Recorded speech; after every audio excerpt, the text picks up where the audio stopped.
about what the president's going to bring up tonight. I'm sure education won't be in it. I'm sure he's going to take a bow on the economy. But I'm looking at the polls. Elise, CBS, NBC, and Fox have him in the mid to high 30s in terms of economic approval. Wouldn't he be crazy to craft a speech that tells everyone differently? Certainly, but I think that's what we're going to hear, Brian. They're going to double down and try to take a victory lap. But the reality is it's so disconnected from hardworking Americans. People are suffering under continued rising costs. We have the highest rate of inflation in over 40 years. They continue to suffer in my district in upstate New York. Home heating bills are out of control this year when you compare them to last year. It's unaffordable. Utility bills are up. And small businesses can't find workers to work because there are incentives for folks to stay out of work rather than reentering the workforce. So the people across this country understand that.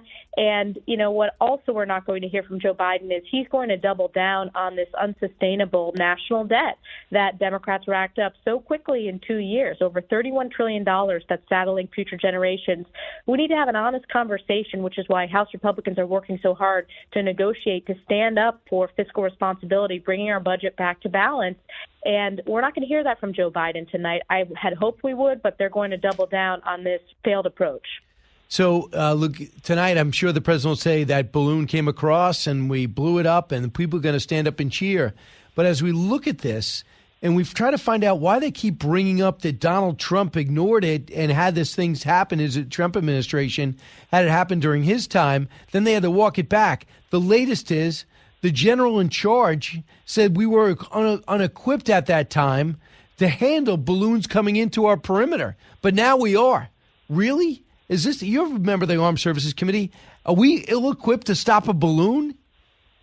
Well, certainly we are demanding briefings for the Armed Services Committee and the House Intelligence Committee, and House Republicans are demanding a Congress-wide briefing because there are more questions than answers. Every day when the Biden administration is changing their answer to this real national security crisis, there are more questions that we need to ask. I will tell you, Joe Biden, I believe, mishandled this.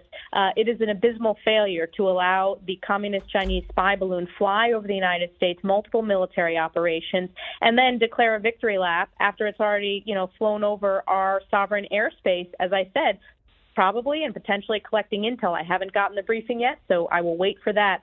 But every American is concerned, and what also concerns every American is there was no intention for this administration to address this had it not been raised by an everyday American who got images of it over Montana. The governor of Montana, former colleague of mine, Greg Gianforte, he was not even informed by this White House, by the Biden White House, until it had been miles into Montana airspace. So that's got to be discouraging. You know what? Also, when you talk about the border, we might as well be a border state here in New York about the way this issue is raging. There's 42,000 people here at minimum. Some bust, some just showed up. We have no place to put them. We have this Brooklyn terminal nobody wants to go to. Now we're starting to bust people on New York taxpayer dollars into Canada.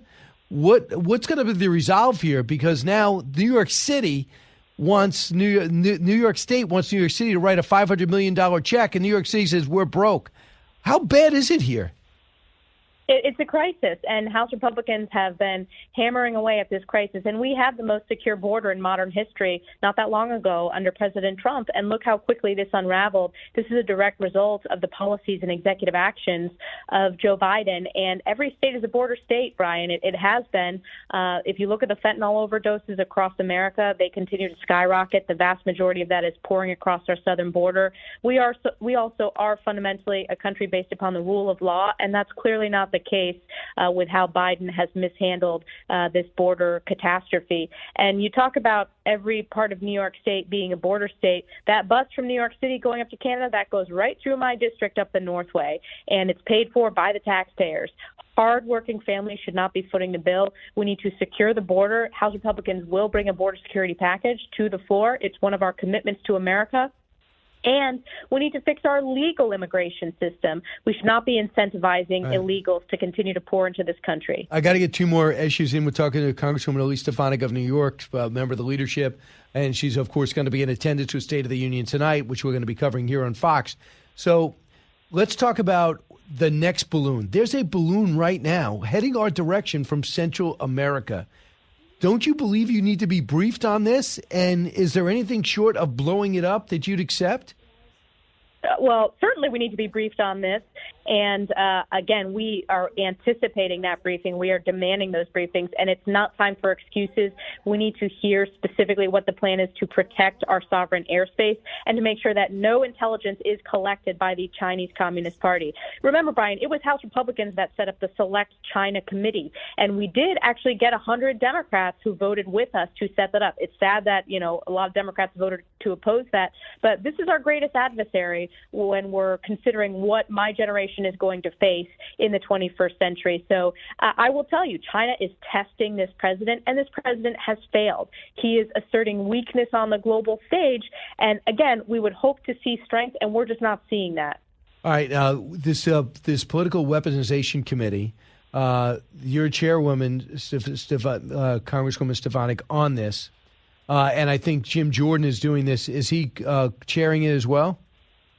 Well, I'm the chair of the conference. I'm a member on that committee. Jim Jordan is leading the political weaponization, but I'm a member appointed to it, and this is some of the most important work that House Republicans will conduct because these agencies are going after innocent Americans just because they're conservative beliefs, because they happen to be Republicans. Look at the double standard. If your last name happens to be Clinton or Biden, crimes get brushed under the rug, and hardworking Americans know that. We need to address and root out this rot that has happened in these federal agencies and expose this. Transparency and sunlight is a good thing for every American, no matter what your partisan affiliation is, and this needs to be addressed. It would be, and what can we expect? Because it's such a general term, but I think you're going to be leaning towards seeing the FBI, finding out what's going on with the FBI, and how many whistleblowers do you understand have come forward to say they're willing to testify? Multiple whistleblowers have come forward. We are in the process of taking depositions on a weekly basis, and that is led by Jim Jordan and the team on the Select Subcommittee. I'm particularly focused on the politicization of the FBI and DOJ, whether it's targeting of parents. And, of course, we now know, based upon my oversight work, that it was the White House that solicited the letter from the National School Boards Association that it used to justify tagging these parents as domestic terrorists and then targeting them. I also have local issues. There was a very deadly vehicular crash in upstate New York that killed 20 people, and the owner of the vehicle company was a longtime FBI informant. The FBI has tried to brush their culpability under the rug. It was my questions of Chris Wray in an open hearing that forced them to open an investigation. I'm going to require that to be turned over to Congress. If they're not going to do it voluntarily by the FBI, we will subpoena them. And there is a lot more that we need to go after. Or also the soft handling of Hunter Biden's crimes, the fact that the FBI has refused to, has treated Hunter Biden with kid gloves. That is politicization, let alone the Twitter files, the fact that the FBI paid Twitter $3 million to suppress a news story that the American people should have been able to have access to in this free country. That's a form of election meddling, Brian. It's very serious. I hear you.